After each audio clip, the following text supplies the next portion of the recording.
Shabbat Shalom. This portion is a very interesting portion, and it's a preamble to the next one that is going to be the encounter of Judah with Joseph, or Joseph with Judah. But this is preparing the brothers about the realization that what they have done and the reaction between each other. From one side, you have Joseph, the one that supposedly they did something very bad. They sold him. They were trying to kill him, but he was sold out. You know? At least they allowed him to live. They didn't become murderers. But they lied to their father. And for many years, they kept this secret against their father. From the other side, you have Joseph, that for a long period of time, he has been totally taken away from his home, from the place where he felt secure, and he went through one experience to the other. Looked like that injustice through injustice, and he couldn't stop. And he went to the deeps. He went to prison. And even in prison, he has a sense of blessing, because he went up in the prison. He was the person that the chief of the prison trusts him. And in that period of time, he has two cellmates. That this one were very high in the court, but they were sent to this prison. That means already that Joseph was sent to a very special prison. And Potiphar, the one that supposedly he did damage to his wife, he knew about his wife and sent him in a very protected prison. You know, today we have something similar. There are prisons for special people that they look like more like what do you call it, country clubs. You know, and they keep it there, because if they go to a regular prison, they will be, and they wouldn't survive. And this, he's there, and he occupies a very special place, and he has these two very important people from the court of Pharaoh, and they tell the dream. He is able to analyze the dreams and to tell them about the meaning, and one of them who survived one died and the other survived. The one that survived said, "Please remember me when you are there." He knew that he was going to be in the presence of Pharaoh, who was the one that would have all the answers. Past 2 years, that's how it starts this portion. They needed to wait 2 years, and finally, the Pharaoh has dreams. And these dreams bring to Joseph. The cupbearer is the one that remembered what had happened to him, and he called this young Hebrew man, and he goes. And you're going to see Joseph developing and a process of changing. From being very arrogant to humbling little by little. And this is how the Creator works on all of us. You know, we can be very arrogant, but then we start having experiences. There are circumstances in our lives that make us a little bit more perceptive of the situation around us. And usually, many of us, we have tunnel vision. We see what we want to see. But then after those situations that are happening in our life, our vision starts opening up. And we start seeing other sides that we never saw before. And we start realizing about that it's not only me, but there are other people around the world. Well, let me tell you, here is something that Joseph and the brothers has a very important role to play. There is a passage here that caught my attention in chapter 42, verse 7. That basically what it says is this, Joseph recognized his brothers, but his brothers were not able to recognize him. And here I want to get out a little bit from the regular portions and to bring you something for us today that is important, that came to me. You know, we are in a society, we are in an environment, we are in a place that is more important how we look than who we are. And sometimes we are so involved in our look that we lose capability to understand who we really are. And we play roles instead to be ourselves. Joseph fell in that trap, but he came out untouchable. Because you're going to see here something that is very interesting.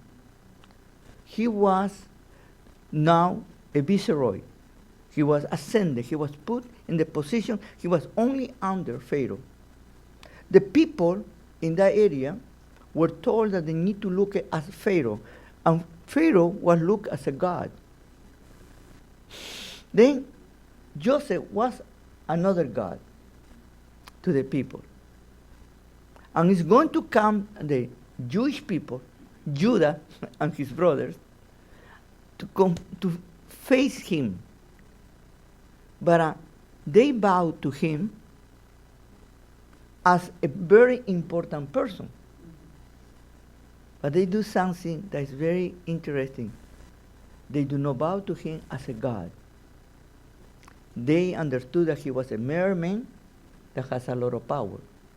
That's all. But he was not God, because there is only one God.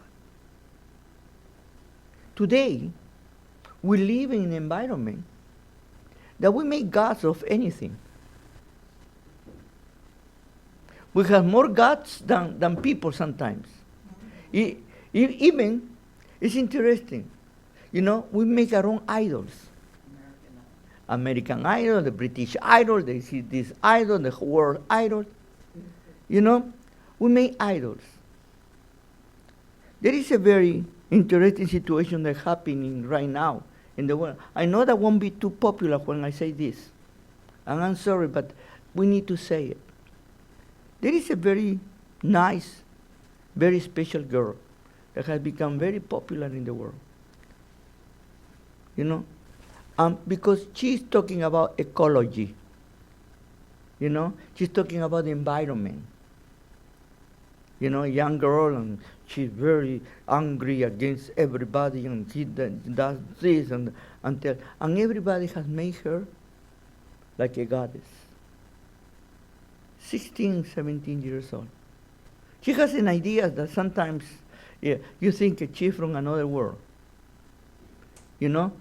She wants to eliminate air flights, all the flights. She wants to eliminate all types of transportation. Everything needs to be by air, and we need to go back to the 400 years horse and buggy.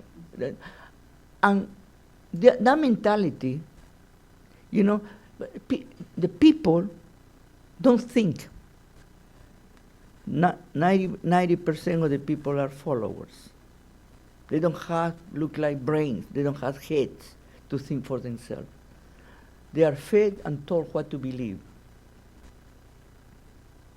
One of the things that I am trying in this community is to guide you to learn and to search and to believe for yourself, and then put that trust in the beliefs that you have founded. But not because somebody told you, but because you have searched and looked for it. Joseph is a great example. He went through so many difficult times, the situation, but he never ever abandoned the Creator. And we can see it even when he's giving a Gentile wife. You know, my dear Rabbi will have problem now with Manasseh and Ephraim, if they were really Jews or they were not Jews. Because, but they say, well, his wife converted. Or some others say, this midrash, that she was the daughter of Dinah, or Dinah, no? You say Dinah, and this priest from Egypt adopted her. You know, there are so many stories, but all because we want to make our own ideas true instead to look at the scriptures. And that is the problem. That is the problem that we have. When we are not close to the scripture, when we are not close to the Torah, and we follow men. Joseph, look at this with Joseph. I'm going to start about look and external. Joseph looked like an Egyptian, talked like an Egyptian, and I imagine that walked like an Egyptian, but he was still a son of Jacob, son of Israel, for the reason he was an Israelite. He was not Israelite because of his mother Rachel. He was an Israelite because of his father Jacob. Like his other brothers, the other 11. They were Israelites because of Jacob, not because of their mothers. Leah, Silpah, and Bilhah, beside Rachel. They were not the reason why they were Israel. They were Israelites because of Jacob. And that got on him, and he got the only one God. And even that he was in this environment, in which it was so easy even to make him feel better than anybody else because he became a God, he didn't take that. What he's telling me here is that the habit, the what we call it, the custom, doesn't make the person. We say in Spanish, aunque el mono se vista de seda, mono queda. No? Even if the monkey you dress it very well, it's still a monkey. No? Then this is something that we need to understand, that today we are backwards. Today is not important what you have inside. What is important, how you look. They say clothes makes the man. The clothes made the man. And we live in that mentality. And if everything goes against the figure that we have made, that's wrong. And we do not care about what really is inside the person and the values of the person. Joseph kept all his values. He was able to be vindictive to his brothers. He was able to destroy them by pure anger, pure vengeance, to be even. Everybody asks this question. Why Joseph, once he became a viceroy, he didn't try to get in touch with his father? Why he didn't go and try to send somebody to check in their parents? Because he really didn't know if his father was still alive. He didn't know what happened to his family. He was totally unaware of the situation of them. And he had already gone through such a difficult time. He felt that going back there, maybe his brother will be against him, or will do something against his other brother, his only brother from mother and father, that was Benjamin. But he still remembered his dreams. And when he saw his brothers, that dream came, the first dream, that all the 11 brothers, they bowed to him. Now, there were only 10. Benjamin was not let go by Jacob. And then he said, where is Benjamin? He knew about them, but he needed to hear them. He couldn't say, I am your brother in that moment. He needed to know. And he started taking notes. Interestingly enough, he presented to them as an Egyptian, and he didn't speak Hebrew. He spoke only Egyptian to them, and he used an interpreter. When he stayed with them by themselves, they start talking among themselves, and because they knew that he couldn't understand them, they start saying a lot of things. And he starts looking at the reality of their souls. He realized that his brother had a change of mind. They have matured. They have grown up. They have already gone over the situation about him. And not only that, but they felt so guilty. And even they say, we are suffering all of this because what we did to our brother.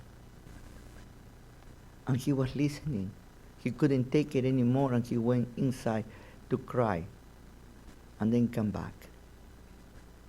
But he needed to give it a test. And the test is how they will deal with Benjamin. Do they hate Benjamin like they hate me because our mother was the beloved one? They hate Benjamin like they hate me because we were the favorites of our father? I need to know. And he put them in a test. What do we can learn from all of this? Many of us, we are very gullible. And we accept everything that anybody tells us. I always say that I don't even have problem to believe in my own shadow. You know? And I need to check everything. I accept whatever you tell me, but I need to be in the proper place. And we need to be honest, and we need to discern about truth, about different things that we are told. Even if that sounds very nice into our ears, we need to check. Don't be fooled by the externals. Don't be fooled by the appearances. But look inside the person. Look inside every issue. Most of the so-called religious people, sorry to tell you, and by the way, I have said this, and that's the reason they are not very popular either, that to me politicians and religious people are the same. They work for your attention, and you accept them and you like them. And they're going to tell you whatever you need to hear in order to make you feel good. Even they themselves don't believe it or they don't do it. I have seen too many religious people that they tell you one thing and they do the other things. I have seen many politicians that they promise you a lot of things and at the end don't deliver. But to give you an example, how long United States have been promising that they are going to recognize Jerusalem as the capital of Israel? How many presidents has passed by? And no one has fulfilled their word. They promised you before they become presidents, and when they become president, you believe me? Woohoo! You know, now I am president. Okay, and suddenly we have a person that right now has all the things against him that he promised and he did it. What is telling you there, when you want to keep a faith, and when you want to keep the status, instead to be yourself. I always teach, what you see, what you get. No more, no worse. The scripture is telling us to be ourselves, no matter what situation we are. If we are dressed like a king, or we are dressed very like a pauper. What the value in us is what is inside us. And this is what Joseph had a lot of kavanah. All of his intentions were to do right. But he needed to be sure that his brothers had changed too. Interestingly enough, he had two children. No? Ephraim and Manasseh. And they were the substitutes for him as the tribes of Israel. He named them, not like his brothers. Yeah, and he named two of his sons. And one thing is, who taught his children Judaism? Not the mother. Was him. He was a real father and cared about his children. Even that he was in an environment that was totally foreign, he taught his children about the true God. We are right now celebrating Hanukkah. And this is, to me, what is so important to bring you this point. Hanukkah is losing the meaning. You know, now we have the Hanukkah bush, because we cannot call it the Christmas tree. Then we call it the Hanukkah bush. We give gifts to our children for 8 days. Why? Because in Christmas you give gifts to the children. And we are doing and becoming more assimilated than ever, because we are losing our own identity. We call it Christmas. Okay? And the problem here is not about that I want to make my children feel good. The problem is that we are not teaching the right values. Because what a Hanukkah is about, we call it the Festival of Lights. Do you know that we were called to be Or Legoyim, light to the world? Not to be a part of the world in the sense of accommodating to them, but that we needed to be steady, Freddy, part of the light, even when it was not popular. Can you ask yourself why the United Nations hates so much Israel? Just recently, the International Court is trying to put a blame on Israel about war crimes against the poor Palestinians and poor Hamas, because they are innocent. We are the criminals. And the worst part of the world is saying yes.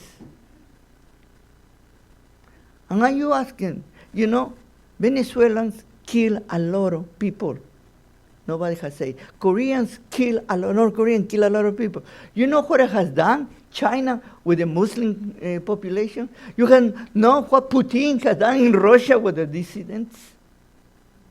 Do it happen in the Middle East with Syrian and all the ISIS and all among killing in Yemen?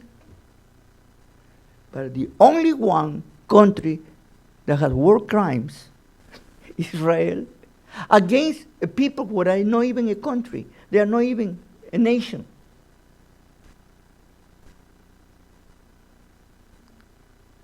then we are failing. But the Creator doesn't allow us to fail. Because even if we want to assimilate and to disappear as a people, we cannot do it. That is a mistake. To those ones that you were not born in the Jewish environment, but you have come to be part of Israel, I tell you this, you have even double me. But it's good. Because you need not only to go against your own family sometimes, but you need to go now to suffer the consequences that you are part of Israel. But there is a victory on all of this. There is nothing greater than to do what the Creator has asked us to do, to enlighten others. And how do we do it? Without a mask. Being ourselves, wherever we are. We don't need to perform. We don't need to make a show. But wherever we are, they need to see this man, this woman, they really honor God. They really walk with God. This is the reason that we call ourselves, we're a people of Shomer Torah, that we keep the Torah. That's what Joseph did, even in the most difficult situations, because he was serving a foreign king, and he himself was made like a god.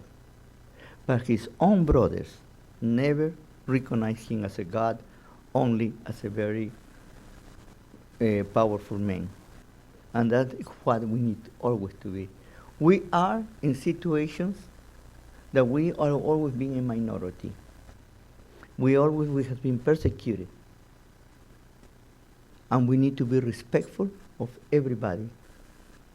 But we don't need to bow our head to any God, because we have only one. Blessed be his name. Why do you